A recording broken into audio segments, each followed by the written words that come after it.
Welcome to the Engineering Lecture Series Self-Test 10. Your anchor person is Professor Michael Sindinechi. In this Self-Test 10, we'll be examining ourselves, looking at some questions on Zener diodes and Schottky diodes. Please follow me in the Engineering Lecture Series by subscribing to my YouTube channel at https://youtube.com/@ndinechimichael.c. Please like, share, and drop your comments. The lecture we are examining ourselves on treated on module 044, that is Zener diodes, and module 045, that is Schottky diodes. The links are given, but if you go to Engineering Lecture Series and look up module 044 and module 045, you'll be able to see the lectures that we are having the self-test on. Thank you for being part of this Engineering Lecture Series. We start by asking the question, question 1, what class of materials are called intrinsic and extrinsic semiconductors? Go ahead to answer them. So, intrinsic semiconductors are those materials that, when in their pure state, behave as insulators, but when doped with other materials, behave as conductors. These materials have conductivity intermediate between conductors and insulators. On the other hand, extrinsic semiconductors are those semiconductors that came into being as a result of introduction of impurity elements to an intrinsic semiconductor. So, when you have intrinsic semiconductors, we say that they are materials that behave as insulators when pure, but when doped with other elements, they behave as conductors. Now, those semiconductors that now occur as a result of this doping are called extrinsic semiconductors. Question 2. Explain how the N-type semiconductor and the P-type semiconductors are formed. How they are formed. We know that these extrinsic semiconductors we talk about can be in form of N-type and P-type. So we answer, say, when a pentavalent impurity element, such as arsenic or antimony, is introduced into an intrinsic material. For instance, a germanium crystal, then only 4 of the 5 valency electrons in each atom is used in forming covalent bonds with the nearby germanium atom. The 5th electron, at even relatively low temperature, acquires sufficient energy for it to break away and be raised into the conduction band, where it can move freely, and this increases the conductivity. if we explain it for you to understand more. Now, these intrinsic semiconductors normally have 4 atoms in its outermost shell. If you look at the atomic shell for them. Now, if you introduce an impurity element that has 5 outer shell electrons, 4 of these intrinsic shell electrons will combine with 4 of this element you introduce that has 5, then 1 will be left. That one that is left means that there is, excess of electron, and the electrons are marked with minus in a circle. So we took that minus in a circle to be negative, and that is where the N comes from. So we say that they have excess electron. Electron carries that negative charge, which makes the excess electron to be represented by N, which makes this semiconductor to be called the N-type semiconductor.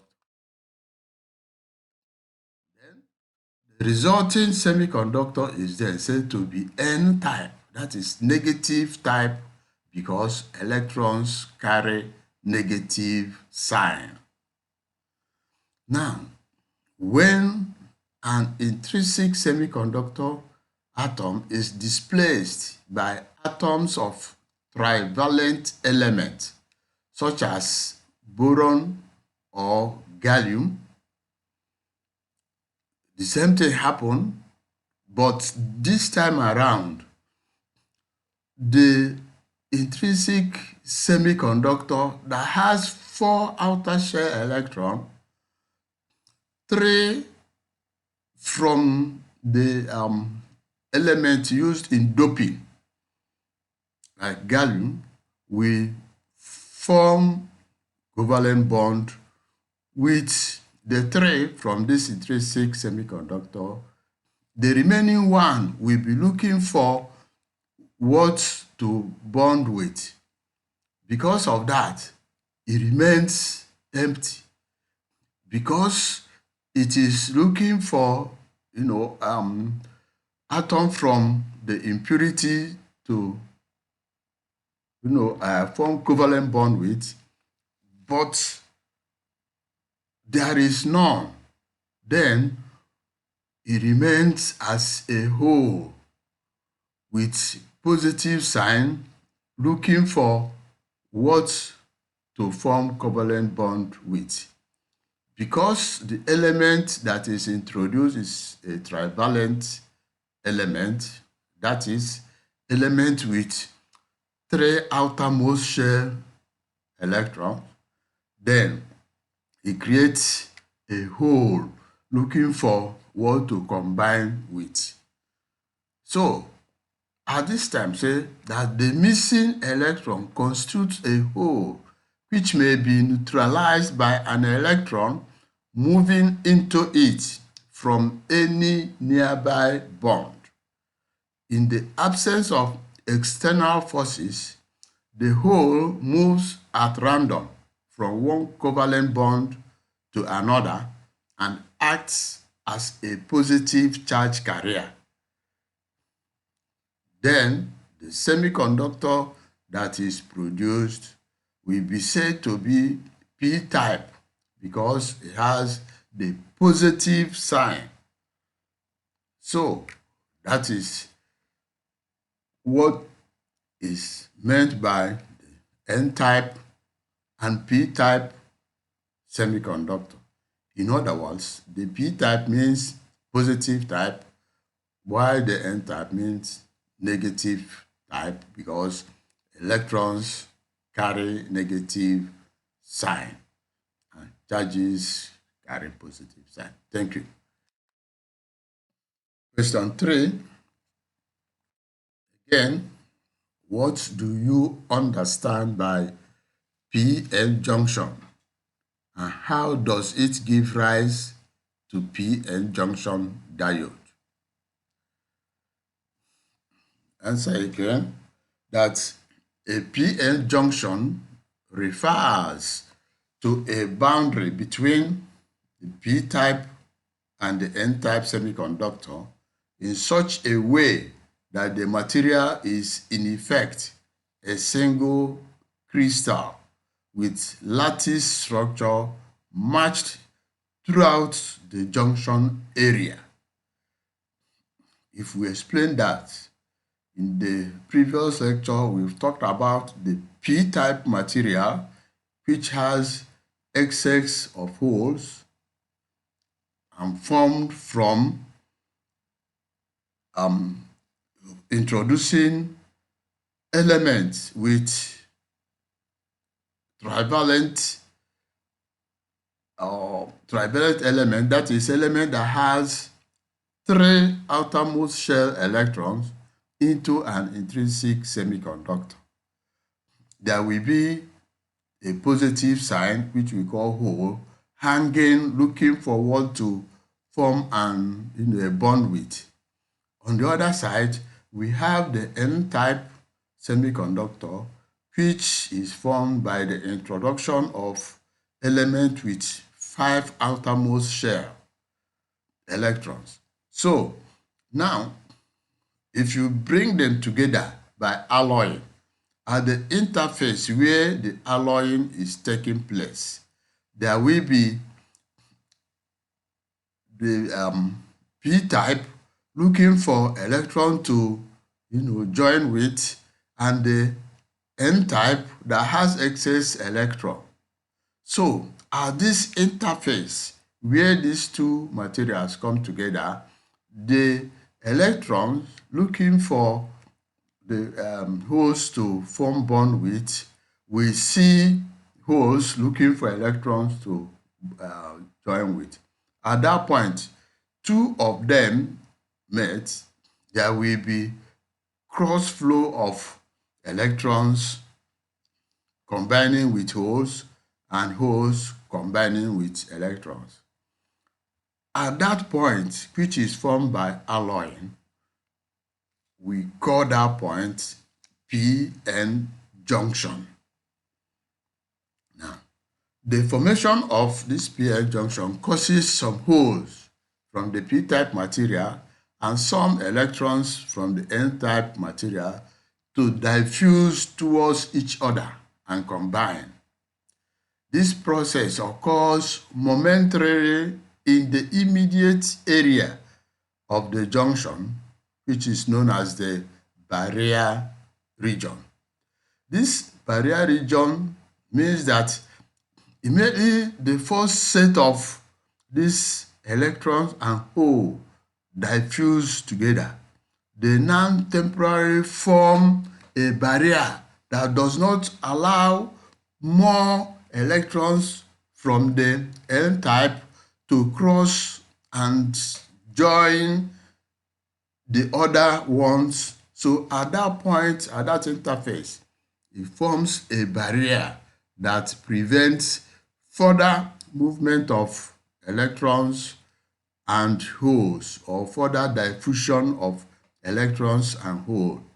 So we call that region the barrier region because it does not allow further movement of electrons to diffuse with holes at that particular interface. So now, say that the fixed positive donors in the N-type material and the fixed negative acceptors in the P-type material are left uncompensated. That is what we say, that more will not be allowed to flow. Then the difference of potential and hence electric field established across the junction is such as to prevent further movement of both holes and electrons at this junction. And this gives rise to a depletion of these charge carriers at the junction. What we are saying here is, when this happens, then there will be a barrier preventing further movement across this interface. So we say that this region, which is called the barrier region, has the depletion of the positive charge and the negative charge, that is the hole and the electron, from continuing. So, and at this point, they are depleted because some have combined with others. Some holes have combined with some holes have diffused with some electrons. So we now say that at this point, the holes and the electrons have been depleted. So that is why in some cases we use depletion region, in some cases we use barrier region. So you know why they are called so. Now, this process, we say, occurs momentarily in the immediate area of the junction, and the resulting crystal is known as the PN junction diode, in the sense that there is no more movement of electrons and diffusion with holes until there is an application of external electric force, which forces these electrons to continue to move to the next level of the extrinsic semiconductor.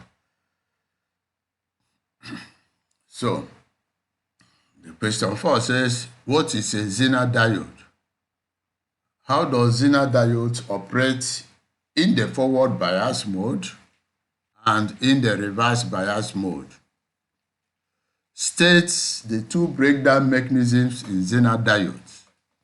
A Zener diode is a special type of semiconductor diode designed to allow current to flow not only in the forward direction like a regular diode, but also in the reverse direction when the applied voltage exceeds a specified value known as the breakdown voltage. Now, let's explain that better. When we have the PN junction, we just call that PN junction a diode because current will flow easily in one direction. That is, the electron can easily move in one direction from the N-type material to the P-type material.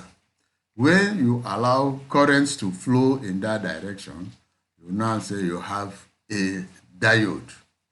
Now, Zener diode is a special type of that diode that allows current to flow not only in that one direction, but can allow current to flow in the other direction, that is from the P-type material to the N-type material.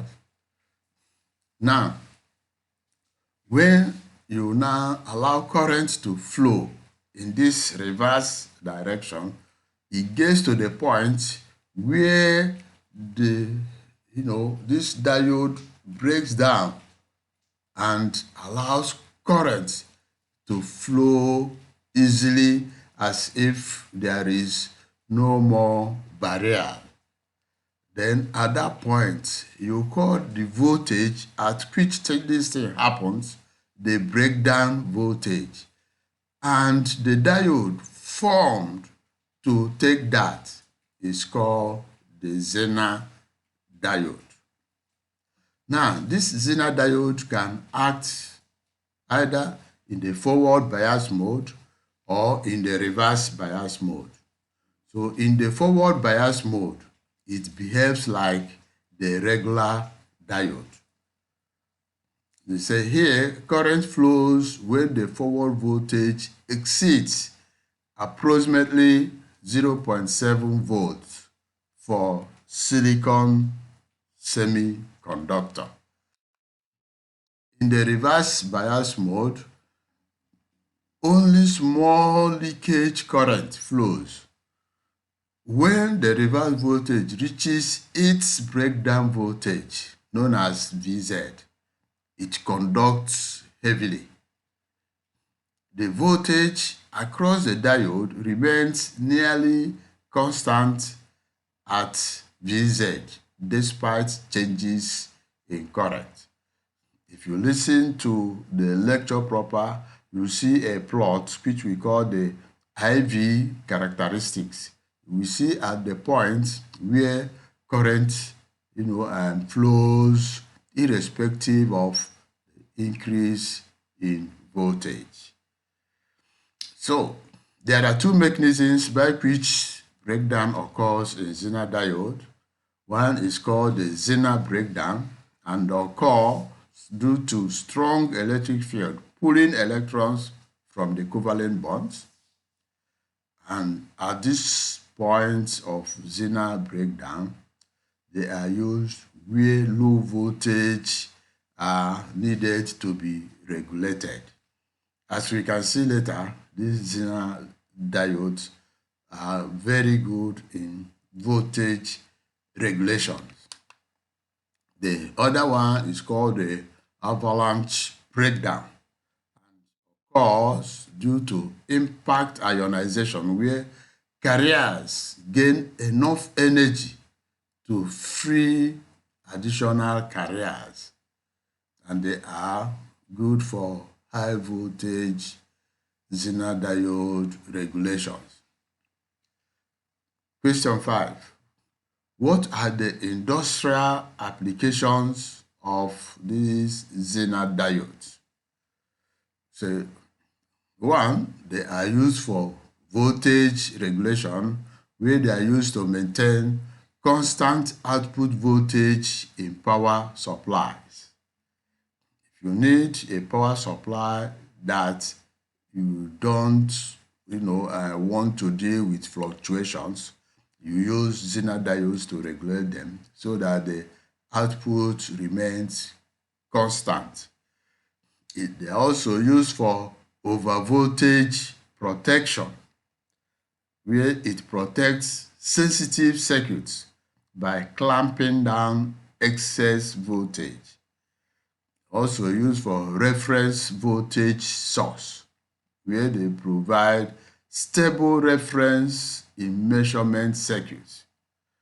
And finally, used for waveform clipping and shaping, where they help to limit signal amplitude in wave shaping circuits.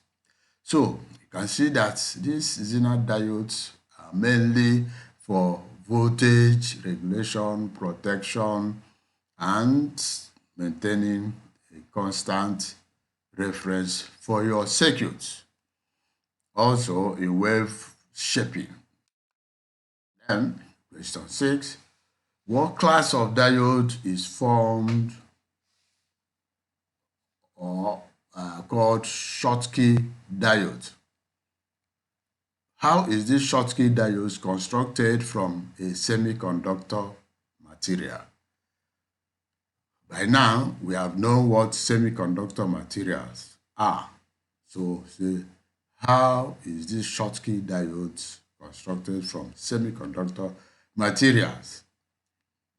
So, say, a Schottky diode is a special kind of diode that is formed by joining a metal and a semiconductor, usually N-type silicon material, instead of the usual p-n junction in standard diodes. You can begin to see the difference. As we go down, you know why this difference. Because you have a diode which we said is formed as, from the alloying of p and n-type material. And at the point where these two materials form an interface by alloying, something happens. That thing that happens we call the p-n junction diode. Now, the Schottky is a special kind of diode which is formed by joining a metal and a semiconductor.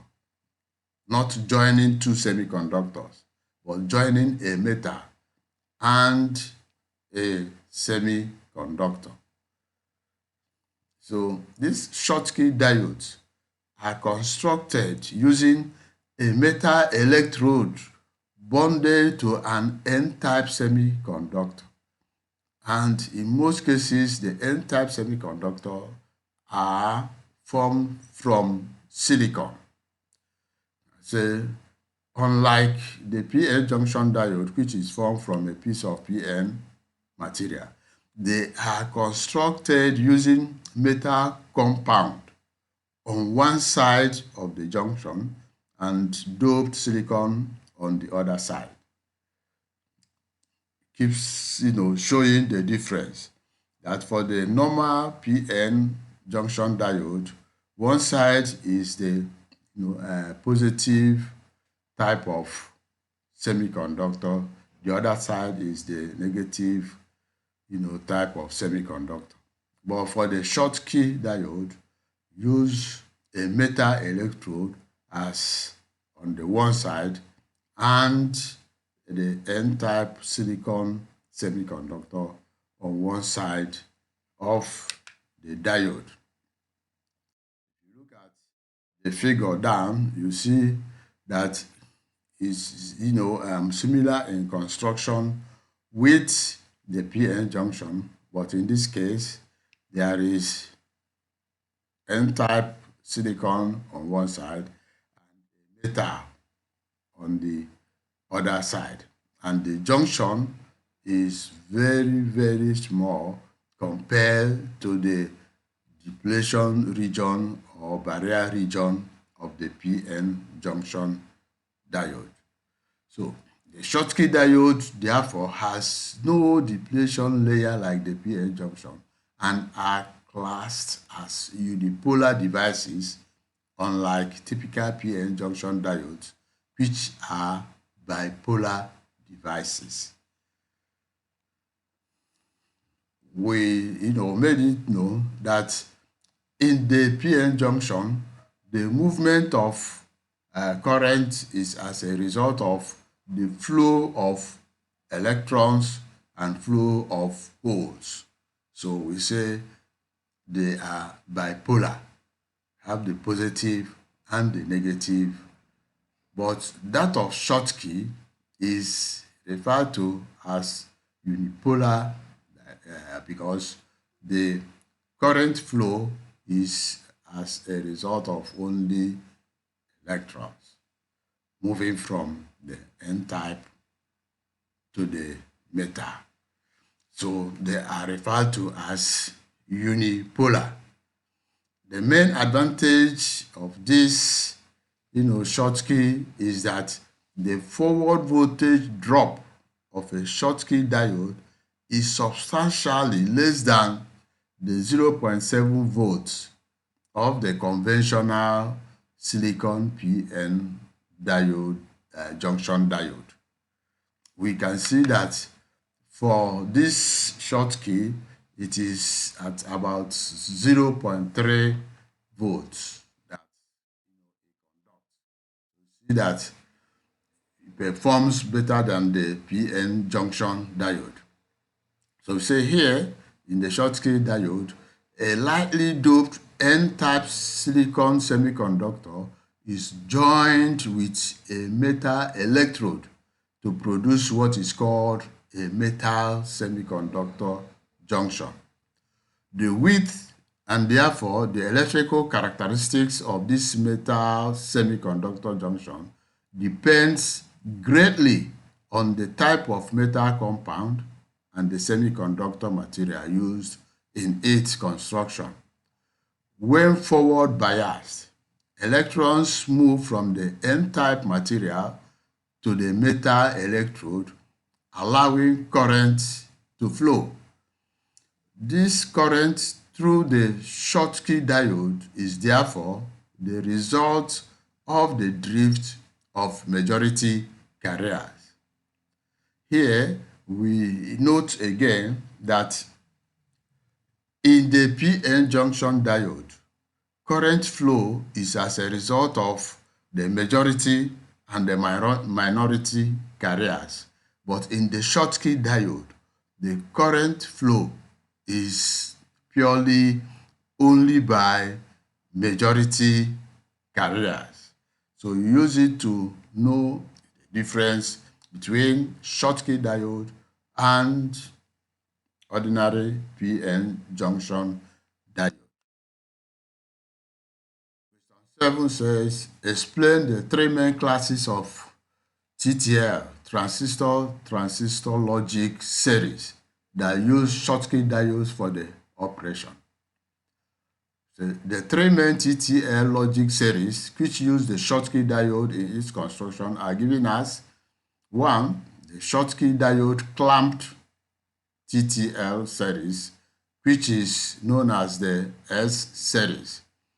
Now, at this point, it is good for us to know that this Schottky diode are now what is used to start producing logic gates,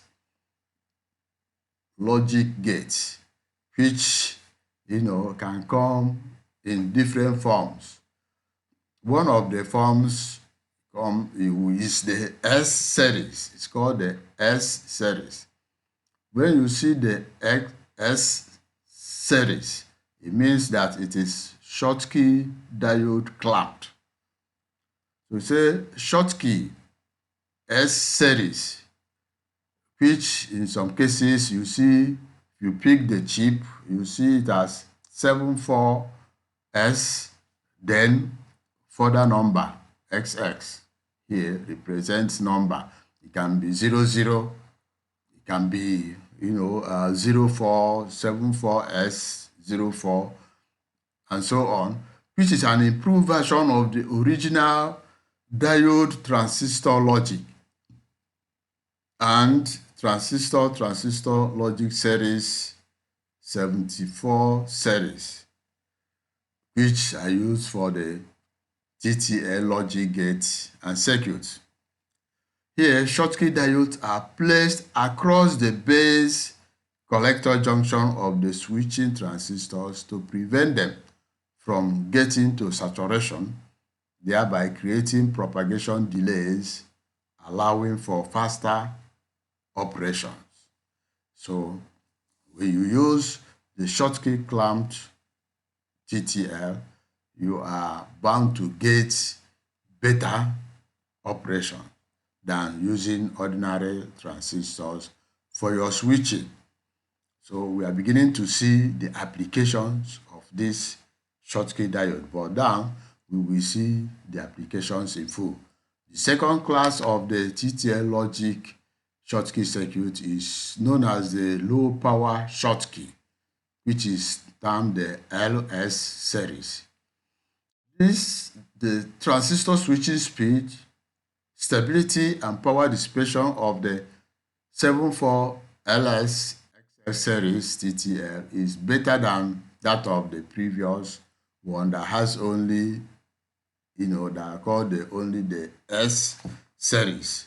So what we're saying is that the ICs produced using these Schottky diodes can be classified as S series, L series, the LS series, which means low power Schottky series, and say that apart from high switching speed, the low power Schottky TTL family consumes less power, thereby making them a good choice for many applications because the power consumption is less.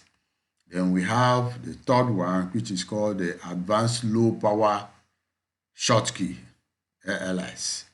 So if you get a chip, mainly your logic gate chips, and you see 74 ALS, it means it's an advanced low power Schottky series. So see that anytime you need a switching circuit that is faster than what a transistor can give to you, and you have it to be 7-4, starting it, automatically you know that that IC, that logic gate, is coming from the Schottky family of fabrication. Question 8 say, how does a Schottky diode work? Now, Schottky diodes work in the forward and reverse bias modes, just like the Zener diode we have seen.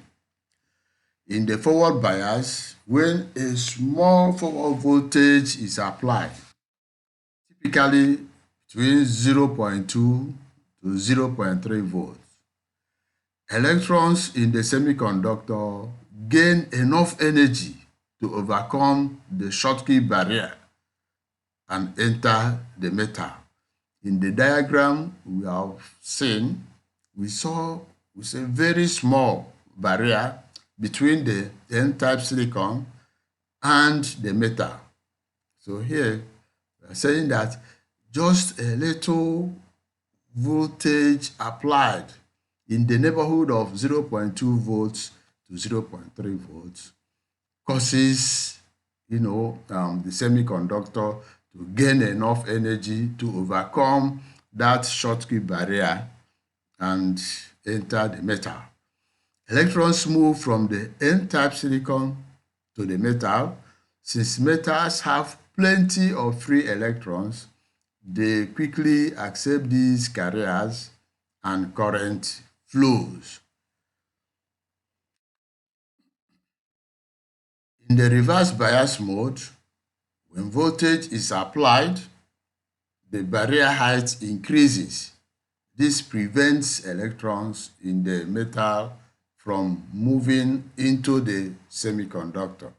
So very little reverse current flows, except for a small reverse leakage current, which is higher than in regular diodes because the barrier is thin. So you see that these Schottky diodes perform far better in the forward bias than in the reverse bias direction. Question 9. So what are the key features of the Schottky diodes? State the industrial use of this type of diode. We quickly say that the key features of Schottky diodes are the metal side, often used, done by using platinum, molybdenum, aluminum, or tungsten. The semiconductor side is the typically N-type silicon semiconductor, and the contact point is between semiconductor and the metal interface. This interface possesses low forward voltage drop, like we said, 0.2 volts to 0.3 volts, which implies less power losses. They possess fast switching speed, which means no minority carrier storage like in the PN diodes. And they have high reverse leakage current than silicon diodes. Of course, they have low maximum reverse voltage ratings. Schottky diodes are widely used in the industry for high frequency rectifications in radio frequency circuits. When we talk of radio frequency circuits, we are talking at, operating at high frequency ranges, the megahertz and above. They are also used for switch mode power supplies for efficiency, where you need to, switch power very fast from one, power supply to the other without possibly noticing any lag. So we call it switch mode power supplies. They're also used for, designing clamping diodes in digital circuits. As we go on, we know what clamping means in digital circuits. And most effectively, they are used in solar panel bypass diodes, or they are used as solar panel bypass diodes to minimize losses. So, you see, these Schottky diodes are mainly used for logic switching, digital circuits, because of their, fastness, and finds very wide applications in solar installations because of the minimal losses they incur. Thank you for joining in this revision test or self-test, because it's always good to test yourself to see how far you have understood a topic by answering the questions. Thank you